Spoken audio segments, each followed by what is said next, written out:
स्वागत छ तपाईहरुलाई हाम्रो YouTube च्यानलमा। म मदन।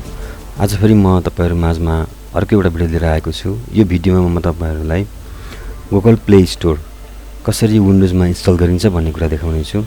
कृपया यो भिडियो सुरुदेखि अन्त्यसम्म अवश्य हेर्नु होला। लाइक, शेयर, सब्स्क्राइब गर्न पनि नबिर्सनु होला। आउनु सुरु गरौँ।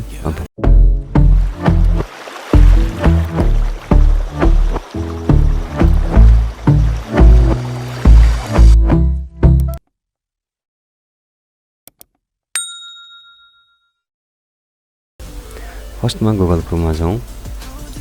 गुगल क्रोममा गएर NOX प्लेयर ओल्डर भर्जन, मैले चाहिँ ओल्डर भर्जन गर्न लागेको छु किनभने मसँग लेटेस्ट भर्जनको लागि सपोर्ट गर्ने सिस्टम छैन, त्यसले गर्दाखेरि हो। यसलाई मैले यहाँ गएर ओल्डर भर्जनमा क्लिक गरे। डाउनलोड अप्सन दिएको छ, यहाँ डाउनलोड अप्सन दिएको छ। यो डाउनलोड अप्सनमा गएर मैले क्लिक गरे र मसँग यो अलरेडी डाउनलोडेड छ, त्यसकारणले म ओपन फोल्डरमा गएर क्लिक गर्छु। मेरो यो लोकेटेड फाइल देखाउँछ, यसलाई मैले डबल क्लिक गरिदिन्छु र यो डाउनलोडेड साइटको लिंक चाहिँ म तपाईहरुलाई मेरो तलको डिस्क्रिप्सन बक्समा म लिंक शेयर गरिदिने छु। यसलाई डबल क्लिक गरौँ, यस गरिदिनु होला र इन्स्टलमा गएर क्लिक गरिदिनु होला। यसलाई क्लोज गरिदिउँ, यसलाई पनि क्लोज गरिदिउँ। In retrospect, I could have paid attention. I could have tried harder, been smarter, deep water, I'd be drowned. I should have felt the tension.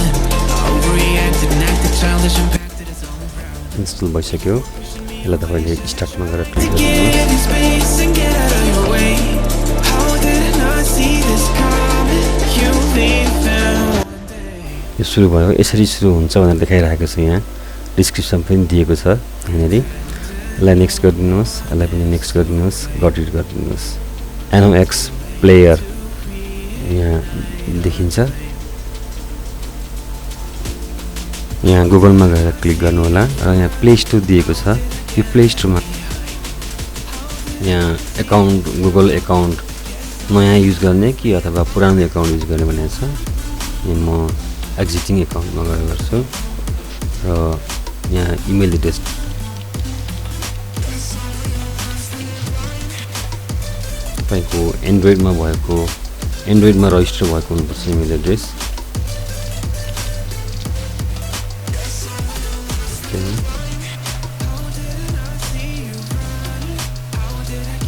मैले फेरि नेक्स्ट गर्दै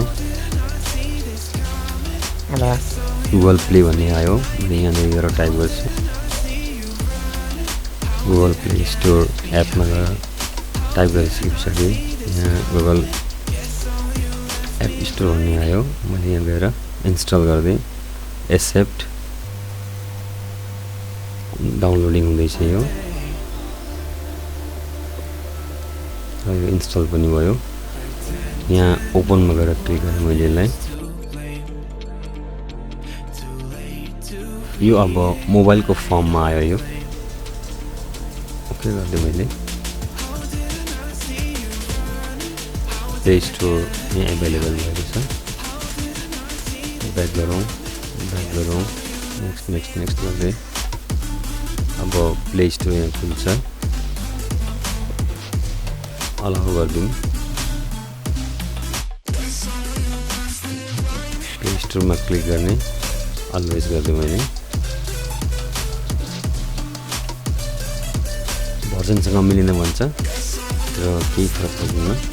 त्यसलाई मैले यहाँ गएर अब कुनै एउटा एप, एन्ड्रोइड एप जस्तै मैले व्हाट्सएप राख्नु पऱ्यो भने है, अथवा भाइबर राख्नु पऱ्यो भने VIBER भाइबर इन्स्टल गरिदिउँ। र मैले यहाँ भाइबरलाई इन्स्टल गरेँ। Accept,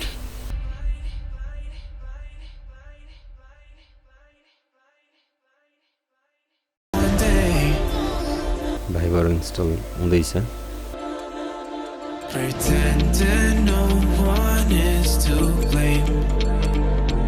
Too late to reignite our flame. अब यो भाइबरलाई मैले यहाँ गएर ओपन गर्छु। भाइबर स्टार्ट भयो, स्टार्ट नाउ।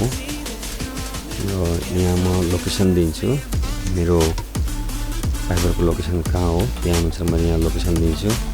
जस्तै नेपाल हो भने नेपाल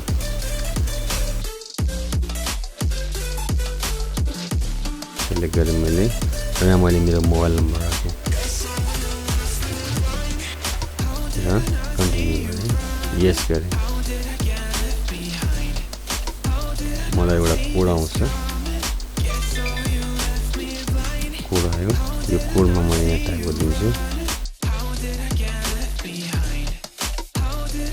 यहाँ नाम राखिदिन्छु NR 1992 13 ल एउटा मैले यो राखिदिएँ, अलाउ गरिदिन्छु, ओके गरिदिन्छु। अब भाइबर पनि के भयो त यसरी अन भयो। मोबाइलकै कन्फिगरेसनको कुराहरू चाहिँ हामीले यहाँनिर राख्न सक्छौँ, अथवा हामीले विन्डोजमा पनि मोबाइल एक्सेस गराउन सक्छौँ। सेम मोबाइलकै फङ्सन हो। यहाँ गएर क्लिक गरिदिनु होला। यहाँनिर हामीले ब्राउजरहरूलाई यसरी टेम्प्लेट फाइलहरूलाई यसरी फाल्न सकिन्छ। ठुलो फर्ममा आयो, देख्नुहुन्छ तपाईँहरूले यहाँ भाइबर अहिले भर्खर राखेको हो यो। र एप स्टोरको लागि चाहिँ अरू तपाईँले के चाहिन्छ त्यसको लागि तपाईँले एप स्टोरमा गएर एपहरू इन्स्टल गर्न सक्नुहुन्छ।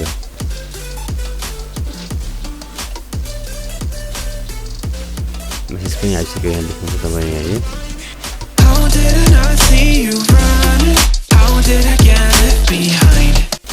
कृपया लाइक, सेयर, सब्सक्राइब गर्न नबिर्सनु होला। Thank you very much.